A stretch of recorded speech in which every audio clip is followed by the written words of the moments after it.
ایک خواب دیکھا اور اسی طرح جس مقام پہ ان کی قبر بنی ہوئی یہاں پہ ایک باغ تھا اور اس میں سیب کے درخت لگے ہوئے تھے،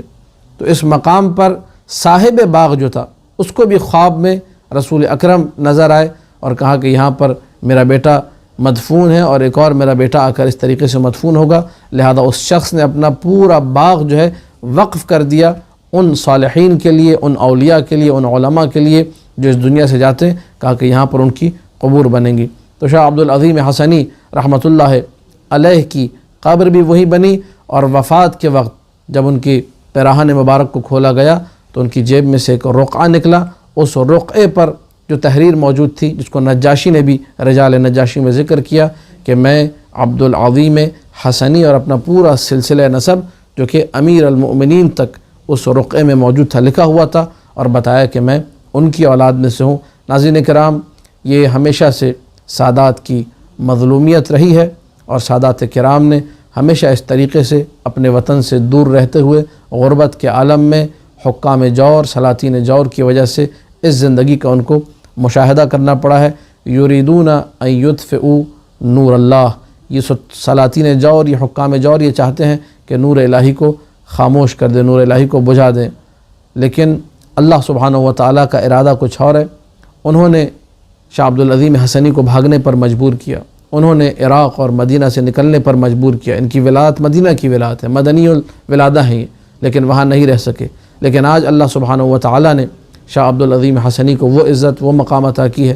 کہ پوری کائنات سے لوگ شاہ عبدالعظیم حسنی کی زیارت کو آتے ہیں۔ میری بھی گزارش ہے جتنے لوگ اس کلپ کو دیکھیں تو اپنے زیارات میں یقیناً ایک خاص اہتمام کے ساتھ جب بھی جائیں ایران تو شاہ عبدالعظیم حسنی کی زیارت کو جائیں، اور وائس آف نجف کی پوری ٹیم کو اپنی دعاؤں میں یاد رکھیں۔ والسلام علیکم ورحمۃ اللہ وبرکاتہ۔